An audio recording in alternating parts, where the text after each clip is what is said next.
Olá, muito boa tarde, sejam muito bem-vindos a mais um podcast da Scout for Win. Hoje estou aqui, como habitualmente, com o Pedro Menezes. Bem, olá a todos. Hoje vamos abordar a antevisão da próxima jornada com foco no Clássico, as alterações na Liga e na Taça da Liga, e também vamos passar um bocadinho pelo rescaldo dos jogos da jornada passada. Na Taça da Liga, para meter quem nos está a ouvir a par, vai mudar as regras, vai mudar o formato da Liga. E a primeira fase da Taça da Liga vai conter 16 equipas da segunda Liga e 14 equipas da primeira Liga. Dessas, depois na segunda fase, são 14 equipas da fase 1 e mais 2 equipas da Conference League da primeira liga que se qualificaram na época passada. Na terceira fase vai haver fase de grupos, como habitualmente e como era habitual neste último formato, com 8 equipas da segunda fase, mais os 4 primeiros classificados da época anterior. Olha, eu posso dar já a minha opinião sobre esta Taça da Liga. Eu acho que é uma competição completamente inútil. Acho que não traz nada ao nosso futebol, até porque nos países em que há a Taça da Liga, como por exemplo a Inglaterra, esta competição dá um acesso à Liga Europa. E a nossa não dá acesso a nada. Não traz nenhuma competitividade, não traz nenhum objetivo para as equipas. Só serve a subcarregar o campeonato e o calendário desportivo em Portugal. O que depois traz prejuízo para a equipa que está nas competições europeias, seja a Conference League que agora vai começar, a Liga Europa, ou a Champions League. Por exemplo, o Benfica, o Porto e o Braga, em janeiro, tiveram uma subcarga enorme do seu calendário em janeiro, numa fase que era crucial para se prepararem para as competições europeias que aí vinham, não tiveram tempo para descansar. Devido a esta competição, que era em fase fechada, e normalmente eram sempre essas 4 equipas, entre si, que são jogos também de maior competitividade, de maior exigência, e prejudicava o calendário dessas equipas sem nenhum benefício, porque quer o Sporting que tenha ganho esta competição, não ganhou nada com isso. Não ganhou nenhuma vantagem, não ganhou nenhum lugar na Europa, não ganhou nada. Por isso, para mim, é completamente inútil, sem nenhuma vantagem para os clubes, e só traz o maior desgaste para os jogadores a nível de calendário, e principalmente os jogadores das competições europeias.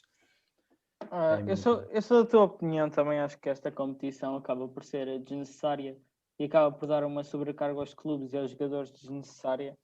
E se calhar nós, por acaso, comentámos isso uma vez, não no podcast, mas em off, não sei se concordas que esta competição poderia ser feita apenas com os clubes de meio da tabela para baixo, ou tirando os clubes que vão às competições europeias, por exemplo, para dar um ânimo a mais a essas equipas que, se ganharem, podem ter um troféu monetário, um prémio monetário maior e ajudá-los a... Eu concordo com isso. Porquê? Porque eles não estão habituados a ter competições europeias, ou seja, era uma preparação para esses clubes, caso chegasse uma competição europeia, já tinham tido uma época com o calendário mais parecido com os grandes que estão nas competições europeias. Ou seja, até depois, nos jogos para o campeonato, não se ia notar tanto aquela diferença física entre as equipas. Parecia-me bem. Melhor ainda, lá está, ia trazer competitividade entre essas equipas, e até agora com a Conference League criada, não sei porque é que não se podia dar uma vaga da Conference League nesta taça e esses clubes disputarem essa taça. Por exemplo, metade abaixo da primeira liga e a metade de cima da segunda liga, e eles defrontarem-se, ou até incluir equipas da terceira liga que foi agora criada. Era uma hipótese. É porque as principais equipas não lhes traz nada, quer seja Benfica, Porto, Braga, Vitória de Guimarães, o próprio Paços Ferreira, equipas assim, esta competição não lhes traz nada, só lhes traz maior que o sobrecarga ao calendário, que já é apertado e que não tem nenhum interesse esta competição. Nem para os próprios jogadores. Repare-se, as equipas rodam os jogadores nestas competições a maior parte das vezes, o guarda-redes, os principais jogadores, e é algo que os jogadores até agradecem para não se cansarem numa competição que é completamente inútil no nosso calendário desportivo. Exato, eu acho que eu iria ter muito mais benefícios, iria tirar essa tal pressão dos jogadores, essa tal sobrecarga aos jogadores das equipas grandes, das equipas que estão a jogar nas competições europeias, ia dar mais estabilidade, não é estabilidade, estabilidade financeira às equipas que ganhassem a taça da Liga, e mais rotatividade e competição às outras equipas, que às vezes acabam por ter serem eliminadas precocemente da Taça de Portugal e depois também não têm competições europeias, e assim conseguem ter mais competitividade. E repara, até tocaste aí num bom ponto. Além desta competição poder ter um bónus monetário considerável para essas equipas, para terem um maior elenco, pelo menos para pagarem os salários em dia, que já é uma coisa que era muito boa no nosso campeonato, se dessem ainda um lugarzinho da Conference League, porque depois também não queremos descriminalizar estas equipas, são as equipas fracas, jogam uma taça entre eles que os grandes não querem nada. Isto não é disso. Era uma taça que era para lhes trazer competitividade, maior qualidades financeiras para a sua plantel, e até um lugar na Europa, por exemplo, a Conference League, como falo. Porque na Premier League existe uma taça da Liga, e o Manchester City e o Liverpool ganham essa competição e apostam bem nessa competição, porque está, dá um acesso à Liga Europa, a competição é competitiva, embora às vezes também rodem a equipa naturalmente, mas tem um acesso à Liga Europa, e que é algo muito considerável, e que também tem um bom retorno financeiro essa competição. Sim, exato. Sim, acho que ia ser muito mais apelativo para as equipas, que é para as equipas grandes que não iam ter essa sobrecarga, como já dissemos, e para as equipas pequenas que iam ver essa competição como uma possibilidade de chegar à Europa e arrecadar um bom prémio monetário. Repara, e depois, uma das razões da Taça da Liga mudar isto é para reduzir o impacto no calendário das equipas grandes. Não, reduzir o impacto era acabar com esta Taça da Liga às equipas grandes ou a todas as equipas mesmo, porque a competição é inútil, como já dissemos. Não é depois, vamos tirar 2 lugares, e falando já da Primeira Liga Portuguesa, vamos passar de 18 para 16 equipas para diminuir o calendário. Não, diminui-se o calendário, deixando de estar nas 8 equipas, que traz uma maior competitividade à nossa Liga, como estamos a ver este ano, que não é fácil. Todas as equipas até... Por exemplo, o 7º lugar ou o 8º, creio que está a 6 ou 7 pontos do play-off de descida. Sim, está muito Trouxe competitividade. As 8 equipas estão muito bem na nossa liga. Trouxe uma competitividade boa à liga. O que traz uma sobrecarga ao calendário não é as 8 equipas da Primeira Liga. É sim competições como a Taça da Liga que não apresentam nada de saudável para o calendário desportivo em Portugal. E era nisto que o Pedro Proença, presidente da Liga, devia de pensar. Em vez de pensar em reduzir a Primeira Liga para 16 equipas e retirar duas equipas do nosso campeonato, que eu acho que não faz sentido, devia repensar melhor a Taça da Liga e o seu formato. Falando agora do campeonato, como tu já tocaste nessa questão, basta vermos, por exemplo, o top 5 das melhores ligas da Europa. Nenhuma das melhores ligas da Europa tem menos de 18 equipas no campeonato. Por isso eu acho que se nós queremos chegar ao patamar dessas ligas, não podemos acabar por tirar as equipas e tirar a competitividade que está a existir este ano, por exemplo, na nossa liga. Eu acho que é um bocado por aí. Se nós formos ver as melhores ligas, não têm menos de 18 equipas, porque é que nós que queremos queremos fazer parte desse top 5, vamos ter menos de 18 equipas? Completamente de acordo. Até a Primeira Liga, creio que tem 20 equipas na Primeira Liga. E repare-se, nós temos, como é que nós chegamos ao nível dos Big Five e maior representatividade de clubes portugueses em fases mais distantes nas competições europeias?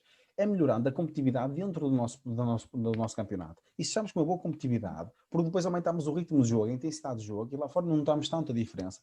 As 8 equipas está perfeito. Mudar isso era de facto matar um pouco do nosso futebol e até das equipas da segunda Liga, que sonham em chegar à primeira para ter outras ambições para eles mesmos. Acho que não faz sentido essa mudança. Também acho que não faz sentido. Queres passar agora para o rescaldo desta jornada? É isso, se calhar passamos um bocadinho para o rescaldo. Queres começar pelo jogo do Sporting? Posso começar. Foi um jogo que não foi um jogo muito apelativo, por também devido às faltas, muitas faltas do lado do Nacional ao longo do jogo, que o Nacional tentou optar por essa estratégia para anular o jogo do Sporting, e até ao minuto 80 conseguiu, porque o Sporting marcou um gol, foi anulado, mas o Sporting também não teve muita escassez de ideias e não conseguiu ser criativo na última fase do terreno. Acho que com a entrada de Giovane vem mudar o ritmo do jogo, e acho que sempre que Giovane entra é um jogador que acaba por desequilibrar na equipa do Sporting, e tem entrado sempre muito bem, até contra o Belenenses conseguiu aquela grande penalidade, agora contra o Nacional, que fez a assistência para o gol do Fedal, e depois ainda cavou, por assim dizer, a grande penalidade, e fez o 2-0 para o Sporting. Por isso acho que acaba por ser uma vitória justa para o Sporting, que está cada vez mais perto do título, e o Nacional, que precisava de pontos e agora está a ver-se cada vez pior nesta situação da descida da divisão. Para mim, tal como disseste, a vitória do Sporting, claro que é justa. Mas mais uma vez, é como tenho vindo aqui a dizer, a qualidade do jogo do Sporting não está a um bom nível, não está a um nível aceitável. Continuam com alguma sorte, como tenho dito, mas lá está, é mais do mesmo jogos do Sporting. O Ruben Amorim no sistema não consegue mudar o sistema. Muda algumas peças, que mudam as dinâmicas, mas aquele sistema parece que fica parado, estagnado, e Paulinho não veio ajudar nisso também. E até podem achar que eu tenho uma coisa contra o Paulinho, que falo sempre mal do Paulinho aqui no Palhaço. Mas não tenho, de facto, o Paulinho parece-me que desde janeiro, desde que entrou, é que o timing bate certo. O Sporting cai na sua performance quando o Paulinho entra na equipa. E parece que o Ruben Amorim não consegue entender isso e quer sempre insistir no seu jogador fetiche. Enquanto tinha Tiago Tomás, que estava numa boa fase, estava em grande, tinha ido à seleção sub-21, tinha ido ao Euro, estava numa boa fase, estava a trazer boas dinâmicas à equipa, já tinha uma boa coesão com o Pote, com o Nuno Santos, que até o Nuno Santos trazia muita verticalidade, e até acaba depois por sair por causa do Paulinho também do plantel, o que também não ajudou, embora neste jogo tenha estado em campo. Depois lá está, foi como tu disseste, no decorrer do jogo não estava fácil, o Nacional estava com um jogo muito duro, estava a parar muito com falta o jogo do Sporting, o que baixava o ritmo do jogo também era isso que o Nacional pretendia, para ver se precisava de pontos e podia, uma estratégia do Nacional podia ser essa. Mas depois Jovane entra em campo e depois Jovane tem sido para mim o matador do Sporting, porque quando entra desequilibra e ou faz golo, ou faz assistência, ou está perto, cria oportunidades de golo, tem estado muito bem e é por aí. Dizer que o Sporting, como já tínhamos dito, vai ser campeão, muito provavelmente, só se acontecesse algum desastre, e o Nacional parece estar condenado à descida, porque de facto esta derrota veio complicar muitas contas do Nacional. Falando do Paulinho, criticamente cá nesta questão, desculpa interromper. Não. Eu acho que o Sporting funciona muito melhor com um ponta de lança móvel do que com um ponta de lança mais fixo, como é Paulinho, na minha opinião. Porque o Sporting, como já disse no outro podcast, tem capacidade de manter a bola com João Mário, Daniel Bragança, Pote, etc. E Paulinho não dá a outra vertente do jogo que o Sporting necessita, que é o ataque à profundidade. E acho que TT nisso é perfeito, e o Sporting acabou por perder muito nesse quesito com a chegada de Paulinho, e por isso também acho que o Sporting está cada vez mais estagnado nas ideias e depois não tem tanta criatividade no momento do último terço. Falaste bem nesse ponto e falando mais tecnicamente, o Paulinho, o que é que traz ao jogo do Sporting? Se calhar um jogo, ele como é muito fixo, ou é um jogador da área, ou então fica muito parado entre linhas, o que é que ele traz? Se formos pelo aspecto, o Paulinho joga bem entre linhas. Já tínhamos Pote, o Pote jogava bem entre linhas, e o que é que o Sporting precisava? Ataque à profundidade. O ponto mais forte do Tiago Tomás é o ataque à profundidade. Ele faz as movimentações muito forte na linha defensiva, no ataque à profundidade muito forte. E é muito inteligente a fazer essas movimentações. E estava melhor com a bola no pé também, mesmo entre linhas, já tinha melhor segurança com o jogo de pés dele, já estava a melhorar nesse aspecto, de costas para a baliza, estava a ficar forte. E depois a dinâmica era excelente, porque pode vir entre linhas, arrastava a marcação consigo, porque é um jogador que precisa de marcação, porque é muito forte, e quando arrasta um jogador consigo, abre o espaço em que o TT atacava e atacava muito bem com os movimentos de ruptura. E com o Paulinho, não há movimentos de ruptura, não há ataque à profundidade. Agora Nuno Santos tenta para trazer isso, mas não é a mesma coisa, porque o Paulinho está em baixo de forma, até porque depois ele até cria oportunidades de golo, e neste jogo tem para aí também 2 ou 3, mas depois, lá está, psicologicamente já está tão fraco também, que já não consegue faturar em frente à baliza, que até era um dos pontos fortes do Paulinho. E tem de facto prejudicado muito a equipa do Ruben Amorim por causa dessa falta de profundidade. Tem largura, mas não tem profundidade. Se calhar agora falando um bocadinho do Futebol Clube do Porto Famalicão, foi um jogo que o Famalicão ainda teve ali até ao último minuto, com bolas paradas a tentar chegar ao empate. Sei que foi mais um jogo do Futebol Clube do Porto. Acho que o Futebol Clube do Porto, com as baixas que tinha, que eram importantes, conseguiu manobrar bem este Famalicão que estava em grande forma. Foi criando apenas os golos. Dizer que a dupla Taremi e Tony Martínez, para mim, foi a melhor dupla de avançados que o Futebol Clube do Porto apresentou, deixando de esquecer de Marega, que também vai sair do Futebol Clube do Porto e que acho que não vai fazer assim tanta falta, embora eu compreenda que as suas características fossem apreciadas por Sérgio Conceição, porque era um jogador físico, cansava muito o adversário, corria muito, fazia muito ataque à profundidade, fazia isso tudo, e era um jogador também importante na primeira fase de pressão da equipa e tudo. Marega é importante, mas acho que Taremi e Tony Martínez casaram muito bem. O primeiro golo é disso, é uma grande bola, que Taremi cabeceia a bola e Tony Martínez finaliza bem. Dizendo que o Famalicão também mostrou ser uma equipa, lá está, como já conhecíamos, de Vieira, esteve bem, podia ter chegado ao empate nos últimos minutos, quando faz o segundo golo, depois poder fazer o terceiro, mas acho que foi justa a vitória do Futebol Clube do Porto. Eu tive a oportunidade de ver o jogo e acho que o Taremi supriu muito essa necessidade de ter Marega em campo para essa primeira linha de pressão, como tu falaste. Eu acho que o Taremi no momento defensivo esteve muito forte também. Tu há pouco dizias que o Sporting continuava a não jogar um futebol atrativo. Eu acho que se nós formos olhar neste momento para as 4 equipas que estão no topo da tabela, nenhuma joga um futebol atrativo ou um bom futebol. Por isso acho que as equipas estão mais preocupadas nesta fase do campeonato em ganhar pontos e tentar subir na tabela e tentar manter-se nos lugares onde estão ao subir, do que propriamente jogar um futebol atrativo e se calhar não conseguir esses pontos. Por isso acho que é muito isso, porque o Porto também acabou por não fazer um jogo nada especial. Tinha algumas baixas, como tu disseste, mas não. Até o Sérgio Conceição tentou poupar um bocado de jogadores para ver se jogadores que estavam à bica não levavam amarelo para não falharem o clássico contra o Sport Lisboa e Benfica. Acho que devido a isso o Porto até conseguiu fazer uma boa partida, conseguiu a vitória, que é sempre o mais importante, e o Famalicão fez o seu papel, quase que conseguia arrancar um ponto do Dragão, mas o Porto acabou por ganhar e de forma merecida, na minha opinião. Eu concordo contigo, acho que nenhuma das principais equipas em Portugal está a jogar um futebol atrativo, até o próprio Braga, que era uma equipa com boa relação com a bola, está num mau momento, até falando um bocadinho aqui do Braga, voltou a perder, não está de facto, não está fácil para a equipa de Carlos Carvalhal voltar ao ritmo em que estava, mas também pode ser a consequência dos jogos que teve durante a época, que foram muitos, agora nesta reta final os jogadores estão a cair de forma, pode ser uma das expectativas. E depois ao longo da época também tiveram ali muitas baixas que eu acho que acabaram por afetar um pouco as dinâmicas da equipa. E tudo. Sim, as lesões, tiveram muitas lesões que eu acho que acabaram por afetar as dinâmicas da equipa, pois muito cansaço também. Isso tudo acabou por afetar a equipa de Carlos Carvalhal, que eu acho que na próxima época já vai estar ao mais alto nível novamente. Também dizer que o Marítimo é uma equipa que seja assim tão má. Agora com o novo treinador, ele tem feito um bom Velasquez. trabalho no Marítimo. Sim, o Velasquez tem feito um bom trabalho, lá está. Mas também eu sou confesso, admirador das características dos treinadores espanhóis e é um pouco por aí também. Acho que trouxe uma boa dinâmica e uma boa filosofia de jogo e uma boa identidade ao Marítimo e que vai se salvar da descida. E são equipas que jogam todos os jogos como se fossem os últimos, porque precisam sempre ganhar pontos para evitar a descida. Por isso, nesta fase do campeonato, esse jogo, mesmo o próprio jogo, por exemplo, do Sporting contra o Nacional, ok, que está em último, mas é uma equipa que precisa muito de pontos e podia sempre surpreender devido a essa necessidade. Falando agora um bocadinho do Benfica, que foi a Tondela, que não é um terreno fácil. Acho que o Benfica esteve muito bem, entrou muito forte em campo. Foram 30 minutos à Benfica. O Benfica só deu o Benfica na primeira parte, praticamente. A primeira maior foi o Benfica a dominar por completo o Tondela. Destacar as exibições individuais da Everton, que de facto o Everton esteve em grande forma.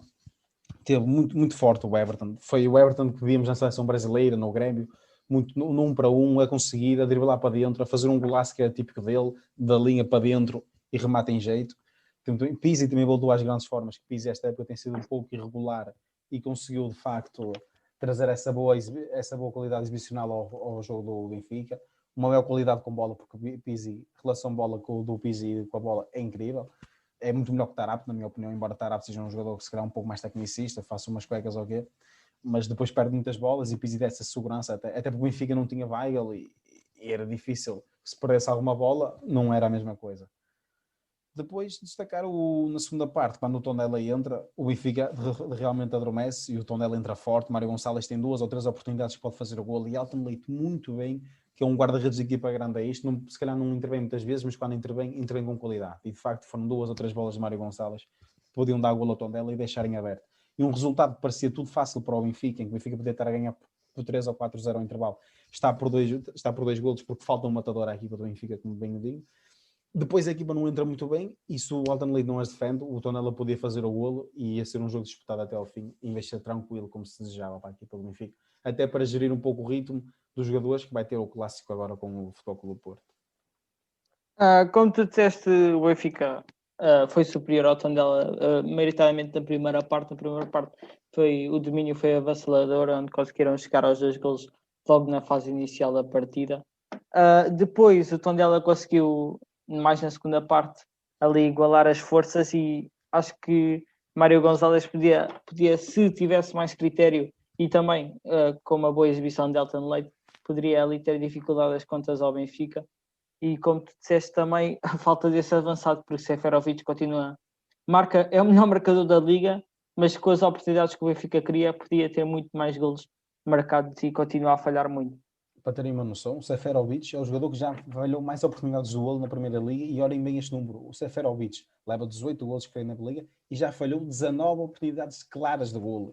E o Seferovic, quando é claro, é mesmo golo claro. É ele à frente do guarda-redes e chuta a bola para fora do estádio. É incrível o Seferovic.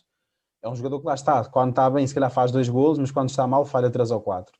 E o Benfica não pode, porque o Benfica tem sido irregular. Se olharmos para o Benfica ao longo do campeonato, tem sido uma equipa que joga um bom futebol atrativo, mas de repente a equipa parece que muda o chip e joga um futebol péssimo, vê-se aflita, e depois o Benfica não é como aquelas equipas. Por exemplo, o Sporting. O Sporting, quando treme, é uma equipa que consegue superar defensivamente. Está ali a tremer, está ali com linhas juntas, bloco baixo, mas consegue superar-se e chegar ao golo. O Benfica não. O Benfica, quando treme mesmo e acaba por sofrer golos. Não há não consegue superar-se nesses momentos de tremideira.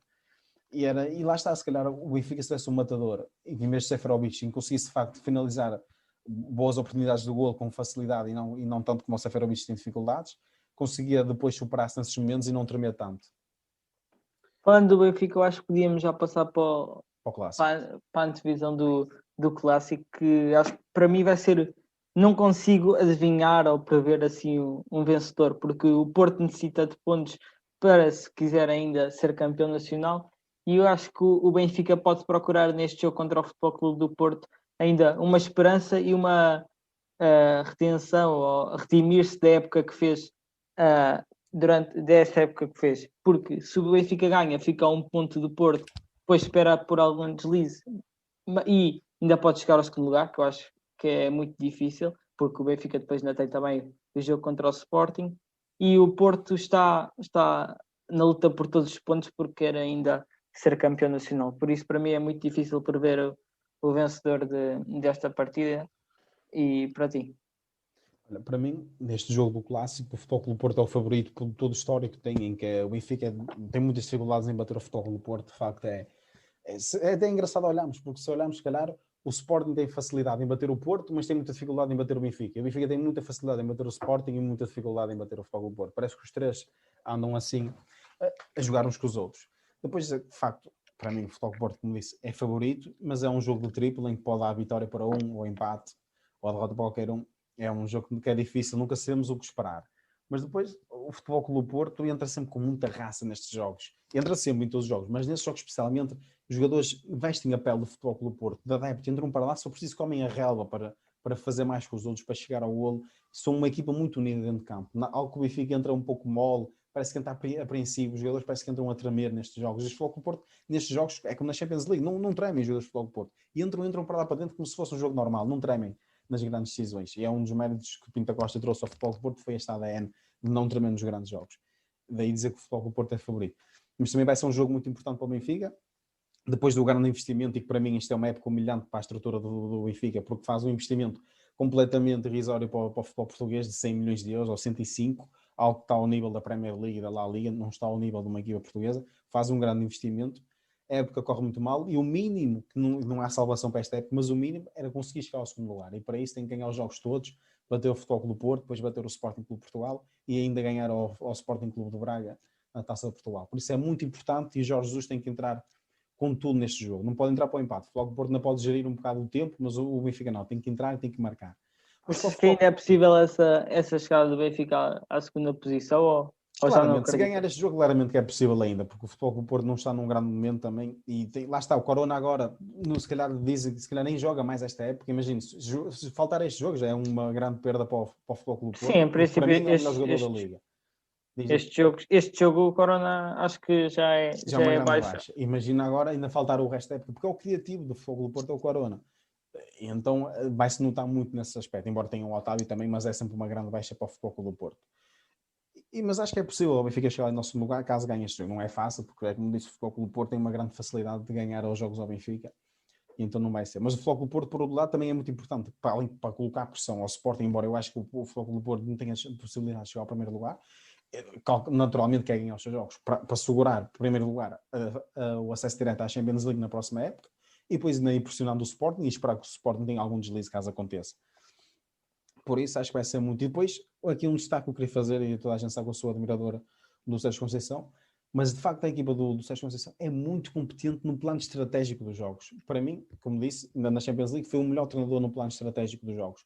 É completamente excepcional o trabalho que o Sérgio Conceição faz a preparar estes jogos, a preparar especificamente os grandes jogos, estrategicamente ter sempre em campo. E vamos ver o que é que o Jorge Jesus faz, porque o Jorge Jesus também é um grande treinador e certamente vai ter as suas armas para surpreender o Futebol Clube do Porto. Mas para mim, o Futebol Clube do Porto é favorito. Sim, eu acho que o Porto é completamente uma equipa diferente e com outras estratégias quando joga contra equipas pequenas e quando joga contra equipas ditas grandes. Acho que o Porto acaba por se superar e nesse quesito acho que está à frente do Benfica. E se for assim, eu acho que a equipa portista pode levar a melhor neste jogo. Não vai ser um jogo fácil para o Benfica. Porque o Benfica, de facto, eu nunca compreendi porque é que o Benfica entra em campo, parece com medo do Futebol Clube do Porto, e o Futebol Clube do Porto tenta cheio de peito feito, E isso é a raça dos jogadores de Futebol Clube do Porto que entram sempre. Ainda por cima agora tem jogadores da formação do Futebol Clube do Porto que ainda sentem mais estes jogos e que dão muito e não tremem. Por exemplo, Corona, se não jogar, acredito plenamente que Francisco Conceição possa entrar no 11 titular. Não sei se tu achas o mesmo, Diego, mas se calhar pode ser uma opção viável, porque é aquele jogador que também consegue desequilibrar como Corona, também parece-me que consegue recuperar algumas bolas. Hum, Então Luís Dias, de início, também pode jogar. não, eu acredito mais no Luís Dias, porque, por exemplo, se formos ver esta exibição do Francisco Conceição contra o Famalicão, não foi de encher o olho, acho que ainda não é um jogador preparado para ser titular nesta equipa do Porto, ainda por cima num Sim, clássico como é este contra o não Benfica. entrou muito bem, de facto, neste último jogo. Mas repara, Acho que, Luís Dias acho também que quando entra no 11 inicial da titular não entra muito bem, por isso é que o Sérgio Conceição sim, não aposta muito nele. sim, mas acho que já acaba por ser um jogador mais experiente do que Francisco Conceição, que pode assumir um bocado a pressão neste tipo de jogos. Olha, e por falar em Chico Conceição e em craques, hoje vamos iniciar a nossa rúbrica, como já tínhamos falado no último podcast, do cheiro a craque, que é jogadores até sub-23 que sejam craques iminentes no nosso ponto de vista. Quem é que escolheste, já? Eu escolhi o Doku, jogador do Rennes de França, que com apenas 18 anos já é internacional belga, sendo a Bélgica uma das seleções com mais qualidade em quantidade É a do melhor mundo. seleção do mundo, no ranking da FIFA é a melhor seleção do mundo. Exatamente. É um jogador muito desconcertante, finta muito rápida e que não tem medo nenhum de ir para cima do adversário. E é muito difícil tirar a bola. Por exemplo, se estamos a ver um jogo dele, nunca sabes o que é que ele vai fazer, quanto mais o adversário está à frente dele, nunca ninguém sabe o que é que ele vai fazer. Esta época na Liga 1 conta com 27 jogos, 2 gols e 2 assistências. Na minha opinião, é um jogador que ainda vai evoluir muito, e dentro destas características, se ele manter estas características que fazem dele um jogador diferenciado para a sua idade, eu acho que é uma questão de tempo até chegar a um colosso europeu. E se uh, não, até pode mesmo dar o salto esta época, se alguma equipa chegar à frente por ele, na minha opinião. O Doku é um grande jogador, mas não é um jogador barato, até porque já custou algum dinheiro aos cofres do Rennes, mas de facto é um jogador com enorme qualidade e de certeza que vai chegar aos grandes clubes europeus. Olha, a minha escolha foi o Musiala, da formação do Bayern de Munique. Destacar em primeiro lugar este aspecto das equipas da Alemanha na Bundesliga, como o Dortmund, no Bayern, apostam muito em jovens ingleses e depois tem aparecido muitos na Bundesliga com grande qualidade. Sancho, Bellingham, agora Bem, o Musiala do Bayern de Munique, são jogadores com grande qualidade. E o Musiala, com 18 anos, já tem 24 jogos esta época na Bundesliga e 6 golos na equipe principal do Bayern. E ele não é um ponta-lança, é um segundo avançado, um número 10, pode jogar um bocado descaído para a esquerda. É um jogador que, de facto, Mário já fez um gol na Champions League, tem 6 jogos, um gol na Champions League com 18 anos. É, de facto, um jogador com enorme qualidade, enorme potencial, tem uma boa relação com bola, boa técnica, tem facilidade de remate, uma boa finalização. De facto, para mim é um jogador que vai dar muito que falar ainda. Já é internacional lá pela seleção da Alemanha, a seleção da Alemanha que é das melhores do mundo. É de facto algo notável para um jovem jogador de 18 anos. E lá está, para mim, um grande patamar já está, e certamente não há melhor do que o Bayern de Munique. Mas acho que ainda pode ser uma grande figura, uma grande estrela do plantel do Bayern de Munique e da Bundesliga e também da seleção alemã. concordo, tem muita qualidade musiala. Em todos os jogos que entra, acaba por fazer a diferença. Sim, mexe E, muito com o jogo quando entra no banco. e acho que é um craque para mantermos debaixo de tudo. Olha, para fechar, se calhar íamos ao nosso melhor 5, à rúbrica também, da jornada passada. Deixa-me começar, Exato. Tiago. Guardião, depois digo eu o Guardião. Guardião, eu meti o Amir, guarda-redes do Marítimo, que acabou por fazer uma grande exibição contra o Sporting Clube de Braga e dar, entre aspas, a vitória à equipa da Madeira, que é uma vitória muito importante para manter a equipa na Primeira Liga. O Amir, de facto, fez um grande jogo nesta jornada. Até é um bom guarda-redes, dos bons guarda-redes da nossa liga, internacional do Irão, a creio. Mas a minha escolha foi Alton Leite, pelo que eu disse. Um guarda-redes da equipa grande tem que ser isto mesmo. Pode não fazer muitas defesas, mas quando é preciso ele está lá e fez, de facto, uma grande exibição com 2, 3 grandes defesas que permitiram a segurança e a estabilidade à equipa do Benfica durante o jogo. Avançando para a Muralha. A minha Muralha foi Mbemba, que de facto é um grande central de Futebol Clube do Porto. Quando entrou na equipa de Futebol Clube do Porto, já há algum tempo, não se assumiu, mas com o passar dos anos assumiu-se, conseguiu integrar o ADN do Futebol Clube do Porto e de facto jogar com o Pep ajudou muito no crescimento de Mbemba e para mim está feito um grande central. Eu meti o Fedal, que mais uma vez esteve muito coeso defensivamente e depois acabou também por fazer o 1-0 que levaria a equipa do Sporting a sacudir aquela pressão contra o Nacional, que o gol já chegou ao minuto 82. Por isso eu acho que Fedal foi um dos jogadores em destaque desta jornada. Olha, mágico. Eu fui no Otávio, pelo que tu também já tinha dito, com a ausência de Corona, o mágico da equipa consegue fazer algo que nunca se está à espera, criar espaços. Quando não há espaço, o Otávio cria espaço. E para mim é o Otávio, como já disse.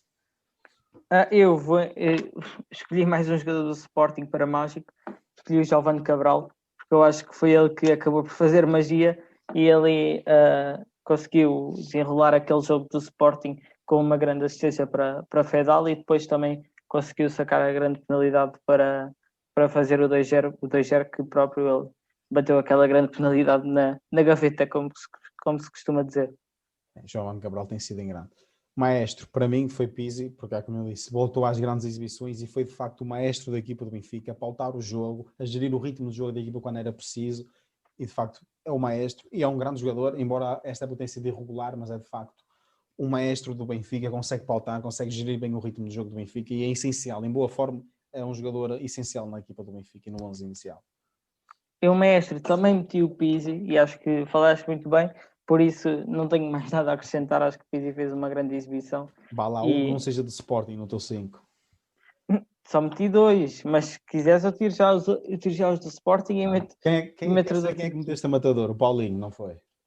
Não, meti o Ellis do Boa Vista, que fez uma grande exibição, marcou 2 golos e a equipa do Boa Vista que acabou por não conseguir a vitória com um gol ao cair do pano do Fábio Cardoso, que acabou por empatar a partida para o Santa Clara. Mas acho que o Ellis acho que é uma das revelações desta liga, porque tem sido sem dúvida um dos jogadores a terem destaque, tem-se destacado jornada após jornada com golos e assistências e com a sua capacidade batalhadora ali na frente de ataque do Boa Vista. Para mim, para fecharmos a rúbrica e o podcast, para mim o matador foi Giovane Cabral, por tudo o que tu já disseste, o que eu já disse, tem sido assaltado o banco do Sporting, desequilibrador, cria oportunidades de golo, ou faz golo, ou assistências, faz tudo, tem sido para mim o matador dos jogos do Sporting quando é necessário. E bem, então, se calhar ficamos por aqui no podcast. Ficamos. Fiquem bem e vemos no próximo episódio.